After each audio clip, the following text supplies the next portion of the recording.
the Lord.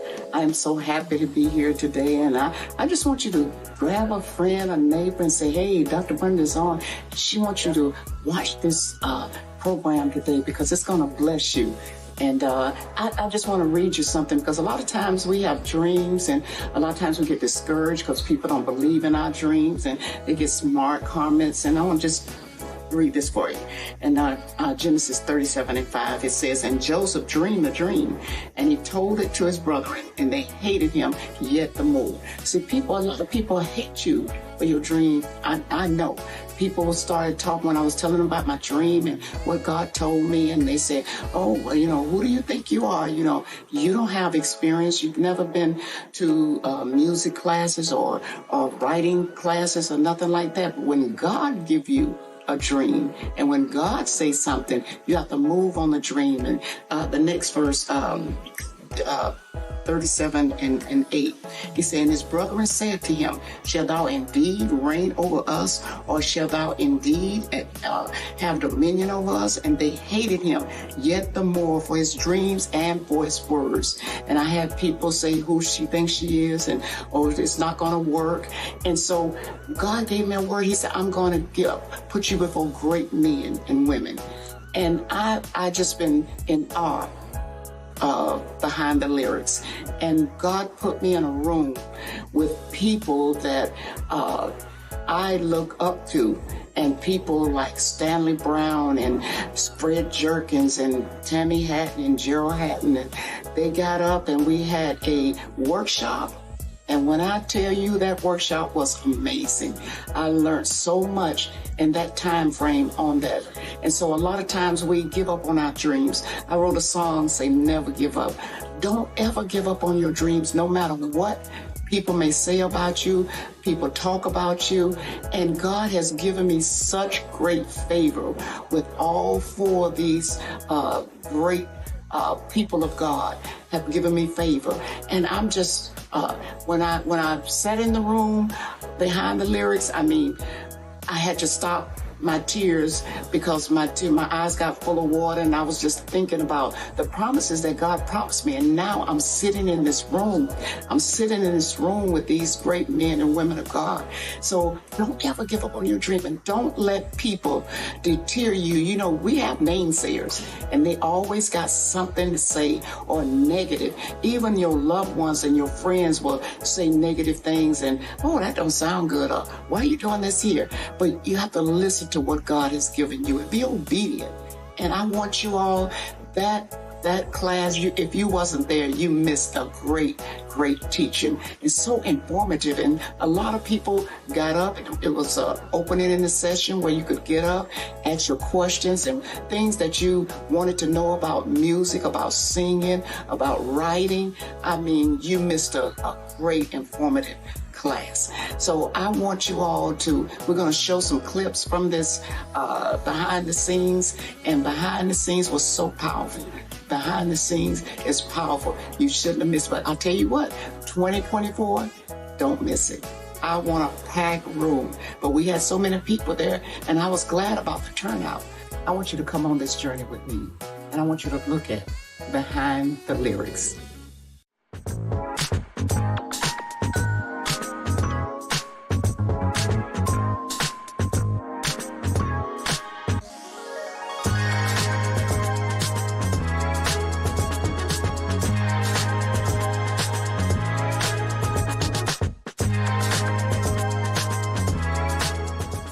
Hello, everybody. I knew Gerald gonna start. Let me fix that. Praise the Lord, everybody. Hallelujah. All right, there we go. We're glad to be here. So what I'm going to do is I'm going to do a little moderating today. My name is Gerald Haddon. I'm born and raised Detroit, Michigan. Come on, what up, though? Detroit is in the house. Pastor Todd is here. So Detroit, Michigan. And let me start by saying we have some amazing. First of all, can we honor the shepherds of this house right now? Let's do that right now. The one and only Bishop M.B. Jefferson. Come on, y'all. Make some noise for our Bishop. Come on. And Dr. Brenda Jefferson. Woo! Thank you and Pastor Calvin. Thank you for having us. I feel at home, so I'm going to be myself if that's all right, I'm gonna be myself. So I'm gonna moderate just a little bit, and I can get out of control, which you all know. So you're prepared for it. So we'll start. I'm gonna start with my fine, illustrious, sexy, fine, beautiful wife of 24 years. I'll start with you. Can y'all make some noise for my queen? I called you my queen today. Come on. How long have you introduce yourself? Well, we know who you are. How long have you been in the music industry? We come here to Tampa all the time, but I don't know if everybody knows your musical history of your writing, your singing, and even your family, where you come from. So can you share a little bit of that? Well, I've been singing since I was about 5. Hold on. Come on, fool. Get it right, fool. Hey. Get it right, fool. I've been singing since I was about 5 years old. Born into a musical family, but I didn't start writing. Well, I wrote poetry and stories and stuff like that, but I never considered like writing music until we started dating, and you were doing a little music, and I would write. So I've probably been doing music professionally now about 28 years, writing about 28 years. Mm-hmm. My cousins, Lisa Brooks, Tasha Page Lockhart, those are my cousins. And so I grew up in a family, I sang, but I ain't sing like my family. So it wasn't nothing I considered doing professionally. Mm-hmm. So the writing thing for me was easier. It was where I felt like I excelled in storytelling and things like that. But even in that, being a church girl, the style of writing I liked, which was more... again, storytelling, content-driven. For me, it was more pop or country. So I didn't really feel like I had a place to fit in with gospel music. So when we started writing the kind of songs we were writing, we were very much just doing what we loved, and it just worked out for us. I had no expectation of a gospel artist recording the kind of music that we wrote, because it wasn't necessarily what you would hear on a Sunday morning. But God was faithful. Sound. All the way to my right, he's the one and only Stanley Brown. Now I'm gonna let Stanley Brown. These are friends of mine, so we're gonna have a good time. We're gonna cut up a little bit, but Stanley Brown is one of the dopest musicians, music directors, songwriters, producers you will ever meet. I want you to, Stanley, introduce yourself, and don't be modest in who you worked for, written for, produced for, played for, put together everything for. Give it to him, because what we want to do is expand your mind on thinking outside of the box. Some people are just thinking songwriting, but you can actually be a music director. You can be a set director. He makes so much money standing around on the side putting stuff together.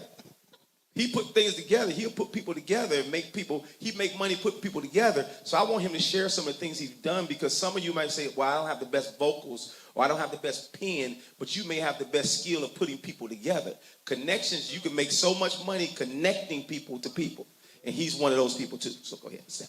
Well, first, I just want to thank God for being here. Thank God to Bishop and Ma, Brenda, and my brother Calvin for this opportunity. I just want to say I'm really, really happy to be here. And I'm just grateful for the banana pudding. The bread pudding is giving me reason to come back next week. And I'm looking at flights now. But it's just an honor to be here. But to make a long story short, I was about 15 years old when I had an idea, because I'm from Brooklyn, New York, and nothing was happening in our city at the time. A lot of the choirs, directors had started becoming pastors, so there was a kind of open lane for choirs. So I had an idea, and we was coming from Bridgeport, Connecticut one night on a train, a friend of mine's, and I said, hey, I have an idea. We should start a choir. And he said, man, go back to sleep. You're crazy. Nobody's going to join a choir, right? His name was Hezekiah Walker, right? And from that moment, he was like, okay, if you think so, we can go for it. And from that moment, we started Bishop Hezekiah Walker and Love Fellowship Crusade Choir on the train. I wrote the first album, a lot of the songs on the first album. And then as things began to progress, I wanted to expand and learn the industry. So I was introduced to a rapper, a DJ named Jam Master Jay from Run DMC. he invited me to his house, and I started playing keyboards on some of their tracks. And I wanted to be in that environment. So he had a 1-bedroom at the time in the Village. And I was like, if you let me stay, I want to just be here every day. So I slept on the floor for like 5 months, just so I could wake up in the environment. Because I believe the environment, me and David was talking about that on the way over, the environment matters.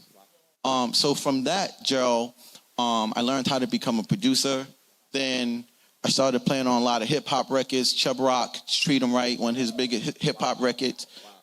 Being in the environment, I was asked to participate on another session that I was like, I want to be a part of it, but you can't put my name on it, right? So I was going, back in the days, as you would know, Fred, they were sampling music. Yeah. There was no auto-tune and blah, blah, blah. Right. So if the sample was a little bit off, sometimes you would play the keyboard, you had to pitch bend, right? Like record this real quick, you know what I'm saying?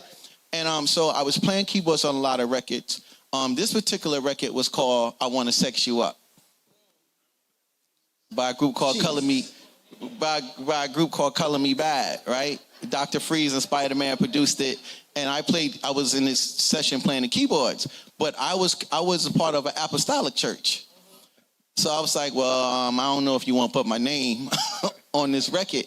But because of that session, a manager was in the room. He said, are you a producer? I said, no, I just play keyboards. He said, no, you're a producer. He said, I just watched you put this thing together, even though you're not going to get credit or paid for it. I just watched you work for my guys. He didn't give you payment or credit? Nothing. Wow. But what he did give me, Gerald, was opportunity. Good. Right? So he said, man, there's something that I see something in you. He said, go write me a song and bring me something back because there's something happening. Let me see if I can help you get a song placed. Dr. Brenda, you understand what I'm saying? It's about getting those placements at the right time. Absolutely. So I went to the church and I got a little tape recorder and I recorded this song. I played the song on the organ in the church. I had my friend Mark Middleton, who was the lead singer at Blackstreet at the time. He was the worship leader at the church. Really? I said, hey, could you sing this hook for me? He sang the hook, and I took it back to the studio to meet the manager. The manager says, hey, okay, put the DAT in. I'm like, I don't have no DAT. What's a DAT? Right? I said, I have a boombox. So I played the song in the studio, and he said, ma'am, you got to go in the studio, and we got to do this the right way. So I went in the studio, and I wrote a song called I'm Dreaming by Christopher Williams that ended up on the New Jack City soundtrack. They're not supposed to know that. But I Want to Sex You Up was on the same soundtrack as I'm Dreaming on the New Jack City. My song happened to be the only song on that soundtrack that went number one. Wow. On the whole soundtrack, because the opportunity in the environment is what changed the game for me. And then it went on and went on and went on in there, just so you don't look at me as a heathen in the music industry. It's another one I want you to tell them about too. Okay, but right. Okay, in that record, Dreaming, the manager now becomes an executive at a record company. So now I'm doing A&R. He hired me as an A&R person. So now I'm signing artists. I'm saying, hey, I'm doing all this R&B. I said, but gospel is really my thing. I said, can I do a gospel song on this most ratchet movie in the history of film almost, right? It was called Don't Be a Menace. I said, can I put a gospel song on this soundtrack? They said, absolutely not. I said, why not? They said, so I fought for it. I said, I can get Karen Clark Sheard, I can get Hezekiah Walker, I can get Donald Lawrence, and I get Kirk Franklin. The song was called Don't Give Up. It ended up on the soundtrack for Don't Be a Menace. And because of the success of that, they started to trust me at the label. And then I wrote a song for Aaron Hall for a movie called Eddie, Whoopi Goldberg, right? And Aaron, we needed to change the verse. Aaron didn't want to change the verse. He didn't want to re-sing it after it was recorded. So we called Dave Hollister in. Dave Hollister recorded the song over, right? We're mixing and mastering the song. We're at the mastering session, right? While at the mastering session, we get a phone call that there's a group that wanted to audition for us that day. So we say, no, we can't because we're mastering, so the group has to come here. The group walks in the door, it's 4 young boys from Baltimore, right? Get to your story, right? 4 young boys walking from Baltimore, they started singing, right? So my boss at the time said, stop the mastering session and give this song to this group. The group was Drew Hill. The song was Tell Me. Right. And from that, things just started to happen, but just the long and short. So, yes. That's Stanley Brown, y'all. Stanley Brown. And I want to come back to, I want to put a pin in something. You said environment. Mm-hmm. In the right environment. A lot of people don't leave their environment and they don't grow. So I want to come back to that after we introduce this young man right here. After we introduce him, I want to come back to environment. I want to talk to y'all about that. Can you introduce y'all? If y'all don't know who this is, I'm absolutely have to introduce his wife first. Should we introduce her first? Well, you going to introduce your wife. I'm going to let you introduce your wife. But he's one of the most amazing songwriters, and he's one of the most down-to-earth people you will ever meet. Both of them are. You'll meet, but their resumes are long as, I heard R. Kelly say, I can walk, he said, I can walk from New York to Chicago on $100 bills. That's how he said, that's how much money I have off of making music. But they have made so much music, their resumes are so long, they probably can walk from here to what's the next city? They can go, they can keep going. That's how long their resumes are. So this is the one and only Freddie Jerkins. Uncle Freddie is what we call him, y'all. Introduce yourself and tell them, now this is about to be a long one, and make it short with all the people you have to tell them. You got to tell him. You got to be. Don't be modest, because his watch alone. We all need sunglasses on for his watch alone. Oh, you said the watch. I thought you said the wife. Introduce the watch first, and his wife got on the matching one. Y'all got to pay attention to your surroundings. Pay attention to your surroundings. Mine ain't got a diamond on it. Look at his. But go ahead. Come on. He's too much. How y'all doing? Fred Jerkins. Turn me up. I'm a little hoarse. Give him a little more modest. Yeah, born and raised out of, well, first of all, let me I better introduce my wife first. That's right. You know, she don't want to be introduced. That's my wife. I'll make her stand up. My beautiful wife of 14 years, Shannon. She's doing like I do. Because I don't like to stand. And again, last night, I second that bread pudding. I second it for everything. Let me tell you, last night was amazing. We talked about it all the way back to the hotel. We talked about it in the hotel. We woke up this morning talking about it. We love you guys. That was so amazing last night. The hospitality was amazing, and your spirits are just wonderful. And that is what we like to surround ourselves with. So we definitely appreciate you guys, and definitely appreciate having us here to impart into the people who are here learning about this. So this is amazing. So I'll talk a little bit about myself. I don't do too much of that. I know, but you have to, because they need to know. But again, so probably around the same time, like 28 years ago, is when I started, writing and producing professionally. It's been about 28 years. I'm only 32 years old. It's so crazy. So, but yeah, so back, I'll just, to try to make it condensing, probably around 97-ish is when one of the first projects that really blew up was Brandy's Never Say Never album, which we probably did almost every song on the project. The Never Say Never album, which it was a big project. There was a Brandy and Monica duet, "The Boy Is Mine," and that song right there just really kind of opened up the door for everything at that point. Literally, that song went number one. It was number one for like 13 weeks on the pop and R&B charts. Familiar with my brother Rodney Jerkins, Dark Child, that's our camp, and Big Shiz, LaShawn Daniels. So that was the beginning of what just birthed so many more projects. I mean, so I'll just like run through a few of them. We work with, who should I highlight? Tony Braxton. Come on, you gotta say Tony Braxton. Destiny's Child. Of course. Say my name, say my name. Say my name. Y'all the reason for that, running around here, everybody saying say my name, say my name. Yeah. Whitney Houston. It's all right, it's okay. It's all right with us. Yeah, come on.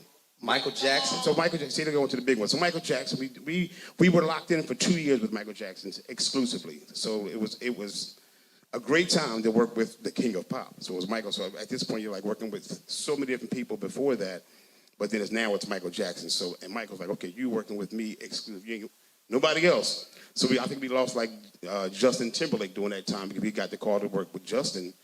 We couldn't because we were doing Michael, so then Timberlake ended up getting Justin. But again, it's Michael Jackson. So what do you do?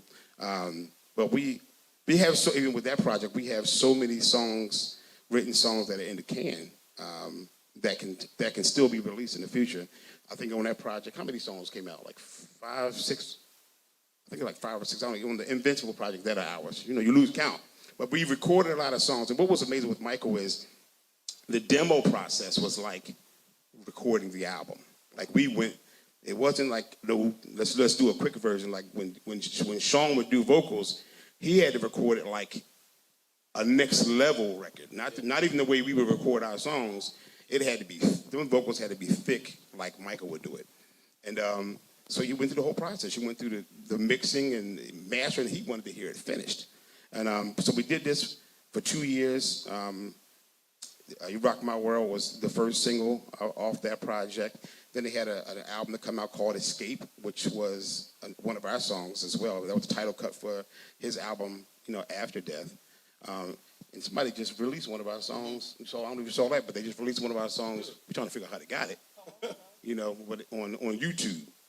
Okay, what are y'all doing? But we do have a lot of songs in the can with Michael, so hopefully they'll just keep coming out. But the beautiful thing about songs, let me mention this about Michael and Say My Name and their big ones, Ray J, is when people use your songs again. So being songwriters and having songs that you've written years ago, now they're reusing them, right? So you have artists that are reused, just like literally, my wife will tell you, like literally every week, probably like 2 or 3 times a week, I'm signing off on approvals for somebody to use our song for something. So they're sampling it.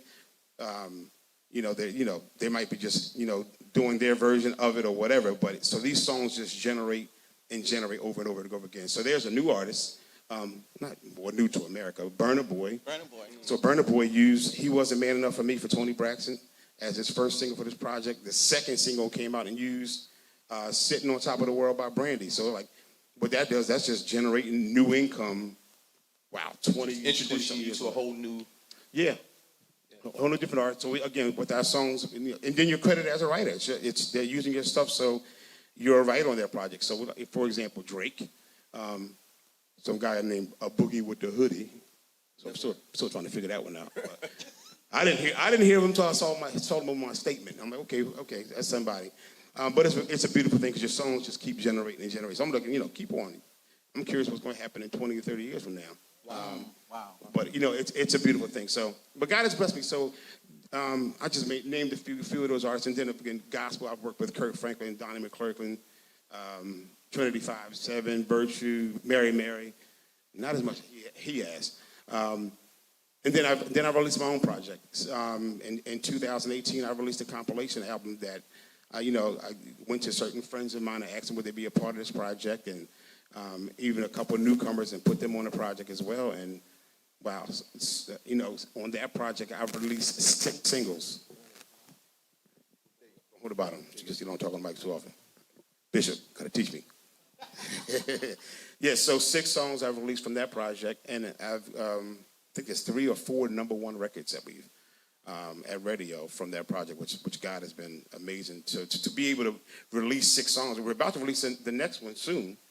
And I released that album in 2018, and here we are in almost 2024, and I'm about to release another single. So it doesn't happen. People don't release that much music off of one project, but hey, if it's working, I ain't stopping. Come on. So I'm gonna come back to something you just said about songs. You could write a song that could change your life in the future. Somebody get a hold of it, and it can change your life. So you can find one song, you can have something in the can that can actually change your life in the future. So let me go back to what I was about to say about environment. I want you and Tammi to talk about this, about environment, because a lot of people don't leave their environment and don't realize they're afraid to. They mentally want to, but they're afraid to because they feel like they can't make it, or I'm too good to sleep on somebody's floor for 5 months.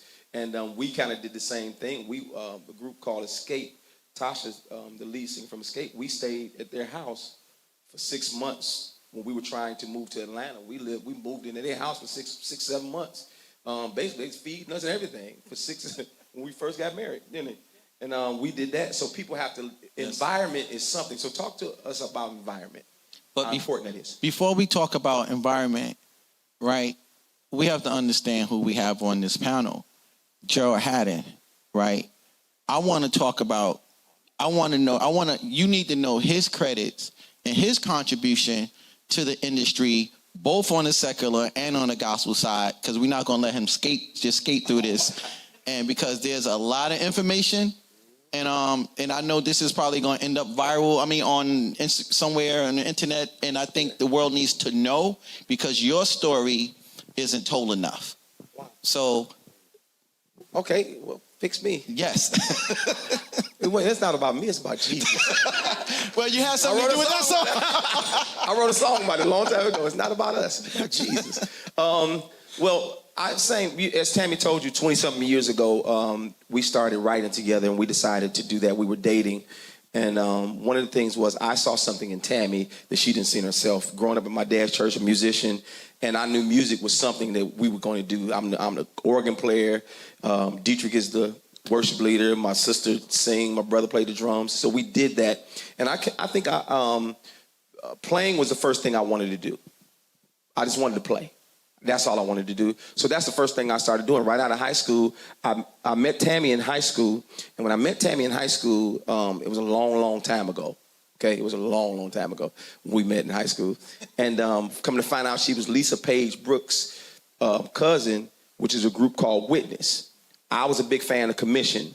Witness was group. I told Tammi, I said, I want to play for Witness.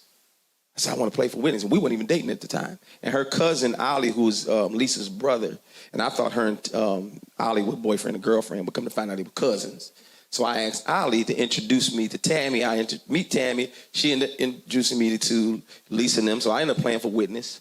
From that, I played for Witness for a while. That's how I ended up playing for John P. Key. Tammi. So I played for John P. Key. Then after that, it just started spiraling. I played for Donnie McClurkin. I played for some everybody. This is before producing even hit my lap. And once I saw something in Dietrich. Dietrich was my your test dummy. He was my test dummy, and we decided to buy a drum machine. We bought an MPC 60 for $1,500. I had $300. Dietrich had $400, and my parents had the rest. And we went and bought an MPC 60 used, and we started making beats on it. And then we decided to record my dad's church choir, things we did. And that was my introduction to producing. It was actually nothing we learned. It was the exact same story you had. I'm playing keyboards. They're like, yo, you can produce. Because I know what I wanted to sound like. I just didn't know I was a producer. And a lot of times I got for stuff, didn't get paid, but opportunities presented itself. So after Dietrich, and we started doing our church choir albums, we started getting a little notoriety, and people started leaning into us. Then I started hanging with people and playing my little tapes. I would actually come up to New York and fool around with Bad Boy with Mario Winans all the time. I would come up there and try to get on the records. I'd play on some stuff, wouldn't get no credit. I hope this don't go viral, but I didn't. I played on some good records too. I didn't get no credit, but same thing. But then somebody let me produce for him. David Hollister, he let me produce on that was the first R&B produced record I did from scratch. R&B was Dave Hollister record. What was the name of the song I did, babe? Me and the artist by the name of BJ the Chicago Kid. Y'all probably never heard of him, but me and BJ the Chicago Kid wrote this song for Dave Hollister, and Dave called back and said, "I want it." We drove. That was during I forget when that was, but we ended up driving to. We drove up here to Miami because we were scared to fly. I was scared to fly, so I wanted to drive. We did that. And then I ended up doing some other records. So some of the records I ended up working on the Donnie McClurkin's records. We ended up working on from there. Me and Tammi became a team. So it wasn't because we were boyfriend and girl. It was because we were boyfriend and girlfriend, but I actually saw something in her as a writer. I was like, yo, so she would take anything I wrote and take it up a whole notch. Still to this date, if I write something today, I can be like, Jesus is my rock. She'd be like, don't say Jesus is my rock. What if you say Jesus is my help? Even though I didn't write Jesus is my help. Just using that as an example. So she takes it up, and I'm like, yeah, that makes more sense. So she's been doing that to me for years. So some of the records I've been a part of was that. I've been a part of everybody, Mary Mary, James Fortune, The Rose, Dorinda Clark Sheard, Rance Allen's records. Who else? I got a whole bunch of records. Yes, you do. Tamar Braxton records, Stevie Wonder, somebody else. As I go when I start singing songs, I can tell you what records they are. But the most important record for me was the Gerald and Tammi records. The most important records for us because it was records that was ours. Like you said, like when all the other records, we could do these records, but when you get to doing your own records and somebody's singing one of our songs, you get to church and they sing, you say, our God is an awesome God. I'm like, come on, that's my song. Or they saying, he's able. We said, that's our song. Or they saying, that it's not about us. I'm like, that's our song. Something that you were just in a room penning, or there was an idea, and you can walk into a place and they singing in the middle of it. Little things like that. So that right there keeps me going. Like when I walk into a place and I hear, I'm like, yo, say my name, come on. It automatically make me think LaShawn. I'm like, he in the room and then he here, automatically. So when I hear that in any room, and then it let you know that your pen, you could take something, you can go from the bedroom to the world. Literally go from the bedroom to the world. So short story, me and Tammi, the way we write, and I done shifted a little bit, and y'all have to pull me back. We were sitting at home watching TV one day. Have anybody ever seen Eat, Pray, Love? Yeah, one of my favorites. One of your favorite movies? So she finally got me to sit down and watch Eat, Pray, Love. So we decided this day we want to sit and watch movies. And we were watching the TV, and it was a part in the movie. This is the only part that really stands out to me.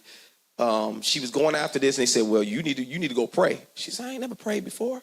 So she says, all right. So she went in the room. She said, all right, God, well, maybe I should start by saying, I'm a fan of your work. I said, oh, I paused the TV. I said, Tammi, that's a song. I said, oh, that's a song. Ain't nobody in gospel ever said, I'm a fan of your work. Ever. Turn the TV off. We immediately go in the studio because I'm an Ike Turner in our house when it comes to music. Let's go here. Come on. So I just went to the piano and I just started playing these weird chords. And I said, I'm loving you for a long, long time now. I said, it need to go like this, Tammi. And what they doing? That's all I had. And she said, I've been watching you for a long, long time now. And I stand in awe. And then we put it on Erica Campbell's record, and it did very well. It was actually one of our our Grammy win was from that record on that album. And I had a few records on that album. But my point is, an idea can strike up, and you can be like, yo, this song, something you deem as trash can be treasure in another place. And that's enough about me. Go, it's back on you. Environment. So and then being in the right environment. I said this yesterday, and y'all, you have to talk about this. Y'all have to take this because I know how to talk if I don't know how to do nothing else. I know how to talk. Being in the right environment, because we had to change our environment. Mm-hmm. So let me start with environment. I'm from Detroit. I exhausted every possibility I felt in myself that I can do. There's not an artist in Detroit I haven't worked with, from, like I said, Donnie McClurkin, Vanessa Bell Armstrong, did her records, played for her, you name them, Donnie McClurkin, played for him, wrote for him, the Winans, played for him, Aaliyah, played for her for years. Who else? You just name them. I played for them or did something with them. And I was like, I need more. I want more. It had nothing to do with church. It had something to do with my mentality of saying, I want more for myself. I want a career in something else. And I also told my parents, I said, I want more. I said, and I just don't know where more is going to come from out of here. I think I squeezed everything out of Detroit that I could. And even traveling with other artists like John B. Key, I would travel out, but I still wanted more. You know what I mean? And a lot of us, your more don't come, and this is where y'all have to take it from me from. If you're going to be a designer, I hate to tell you, you can't be in Tuvalu, Mississippi trying to be a designer. You need to go where design is. So where is design? Example, New York. You need to be somewhere trying to see, like, let me go to New York. Or where's the designers at? Los Angeles. Let me go figure this out. I need to go there. If you're trying to be a architect, you could do that from here. You can do that from anywhere. But whatever that thing is you're trying to do, you need to find out Where is it at? Where do I need to be? And don't be afraid to go. A lot of people are afraid to go and like, let me go chase it. So, because you can always, the thing I have in my head at all times is I can always go back home. Detroit, I can always go back home. Why? My parents got a house I can stay at. My brothers and sisters got a house I can stay at. My mother-in-law and them got a house I can stay at if I need to go back home. But I'm going to try. One of the biggest failures in life is you don't try. If you don't try, you'll never make it in life. Environment, go. Somebody else take it. Go. You have to. I hope you enjoyed Behind the Lyrics. And that's just a prime example, even going back to Joseph and him telling his family the dream. You know, his father even said, you mean I'm gonna bow down to you? His brothers hating him for his dream. But when God, the key is being obedient. Being obedient to God and listening to when God tell you to do something. Watch how people become family, your best friend, and people around you can discourage you and say, oh no, God didn't tell you that, or how that's going to happen because, you know, you don't have the experience, you don't have this, you don't have that. But when God gives you something, I asked God on the plane, all this was birthed by on the plane on going to Africa. And God spoke to me. He said, I'm going to make you my pen of a ready writer. And from that point on, he said, pick up your pen and write. And I started writing on that trip to Africa and started writing. And God just kept giving inspirations and writing it. And songs started being birthed. One song after another, one song after another. So don't let your dreams die. It won't cost you a thing to dream. But then you got to put action behind your faith. We live in now faith. So now faith is the substance of things hoped for, the evidence of things not seen. You may not see that dream right now, but you keep pushing forward, being obedient to God, and I guarantee you, your dream will come to pass. Like I say, never give up. Never give up. Keep persevering. Keep believing God and trusting God, and your dream will come to pass. So I want you all to believe in your dream and start stepping out on your dream, but have faith in God. Have obedience and faith. God gave me something last night. He said, stand firm on your faith. So you have to stand firm on your faith, just don't worry about what people are saying. You just trust God and believe God. And I guarantee you, God gave me a scripture in Joel 2:27. I'll never make you look ashamed. God will never make you look ashamed if you obey him. So I want you all to get this message and watch. Sometimes you have to watch things over and over. You keep getting little points. But I want you all to go and pursue your dream and watch what God does. Now I want you all to give an offering. God wants to bless you. A liberal soul can be made fat. And I told somebody last night, I said, you know, a liberal soul be made fat. That's why I'm always giving. I'm always blessing people because I know if I give, I'm going to receive. And God's going to pay me back for what I gave out. You'll never miss your reward. So I want you all to trust God and believe that God can do anything. He just can't fail. So give that offering. It's going to bless you. And it will make your dream come true. Because sometimes we sow a seed, but then we don't get back the finances, but you may get back the desire that you had or the dream that you had. Or God will put you in rooms with people of integrity, people that are well known, like he did me. So let's do that. God bless you all.